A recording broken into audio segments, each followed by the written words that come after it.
Gandang gabi mga katisid. Oras po natin ay alas 6:41 na. Kaya na tayo lusong. Subukan natin. Kaso hindi na maganda yung panahon. Gawa siguro ito na ang bagong papalapit na naman na bagyo. Palisiyo ito lang dyan ako. Naninilot na. Patalaw ng dagat. Maalon. Maaga sana tayo lulusong kanina. Kaso malakas ng ulan. Lumakas ng umulan kaninang hapon. Kaya ngayon lang tayo sumubok lumusong. Subukan natin kung pang-barangay Kasbilya. Sagwan lang tayo dun sa unahan at yan tayo dito mula. Pakagalaw na ng dagat. Halo na.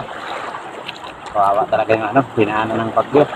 Sana ay itong lakas na parating naman ay hindi na dumaan sa kalupaan. Ang bihira talaga, napakalakas na naman itong parating na bagyo. Sana hindi tayo tamaan. Ingat na tayo palagi mga katisid. Kaya mga katisid, nakadali tayo. Maalo na. At sana gabayan tayo ng mahal na Panginoon sa ating paghanap buhay para lagi tayong sit. Sana swerte na rin mga katisid. Abang-abang lang mga katisid kung ano yung mga huli natin.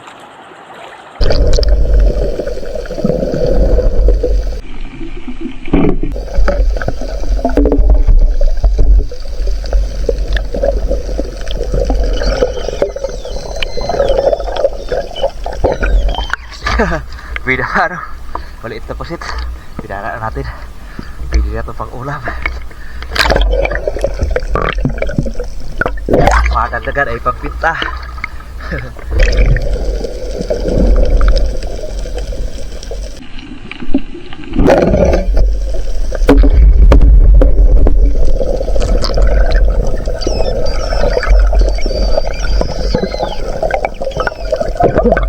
Thank you Lord. Talagang bukid.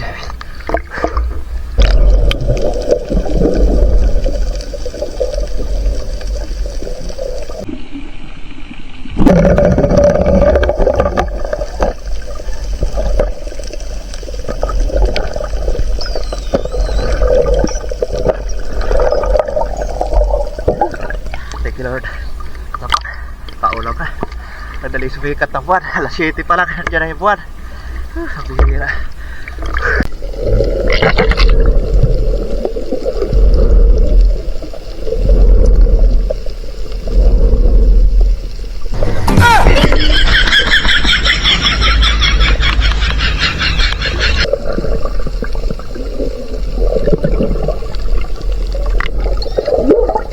Oh, bihira.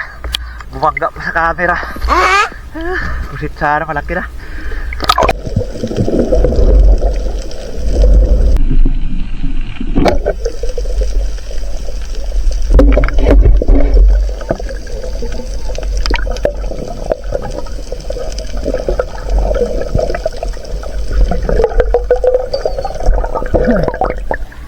Thank you Lord.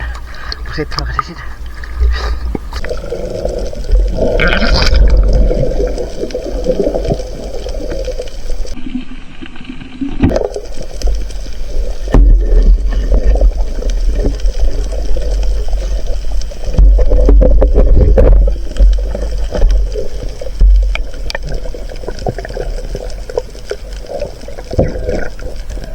Thank you Lord. Kadali ito na pusit. Malaki-laki. Tinusok ko natin dahil nakapatong sa malaking bato.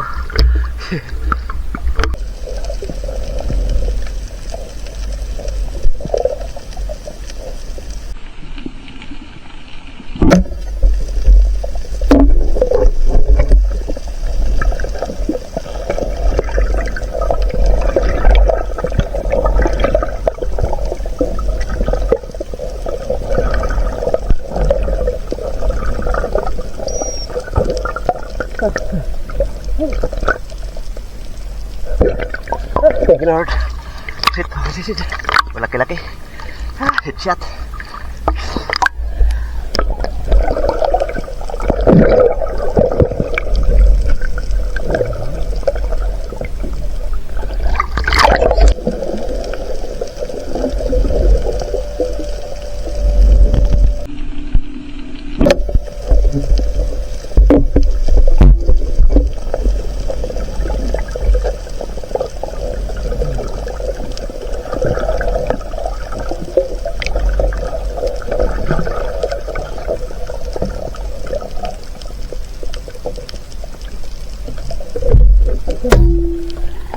Thank you Lord.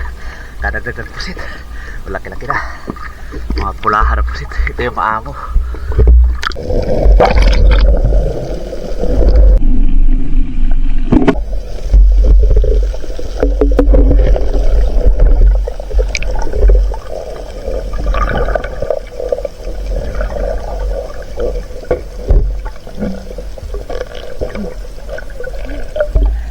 Thank you Lord. Kadagdagan. Bira.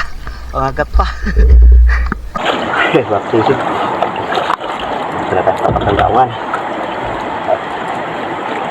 Alas 9:30 na. Kanina pa siguro si Otol umuwi. Dito rin tayo. Salamat, nakadali rin tayo ng ilang pirasong pusit. Makakapagbita rin tayo. Makakapanggastos na bukas. Ayun mga kaisid. Tingnan natin pagdating sa bahay itong ating huli. A few moments later. Ayun mga kaisid, dito tayo sa bahay. Ito yung huli natin. Konti lang. Konti lang pero ayos na. Makapagbinta pa rin tayo. Mapanggastos tayo dahil ay parating na naman na bagyo. Pambihira. Malakas pa naman. Ayan, pusit. Dito na natanggal tayo ng pusit. Meron pa sana tayong isang pusit na hindi na pana, bumangga pa sa camera. Pinana natin itong maliit. Dalawang maliit. Merap kasi pagka itima na pusit. Dito tulad ng mga ganitong klase. Oh. Ito yung maamo. Magaan lang. Magaan lang ito kasi medyo payat yung kanyang katawan. Dito tulad ng itima na makapal. Kapal yung katawan. Tulad dito kapal. Ito naman mga pulang pusit ay medyo payat. Payat yung katawan. Ayos na. 6 na piraso lang isda. 2 piraso lang yung isda dahil liwanag yung buwan. Alas 7 pa lang sumikat na yung buwan. Akala ko aabot ng alas 8. Alas 7 pa lang. Yan lang mga kasisid. Ito lang yung huli natin. Ayos na, makapagbita tayo.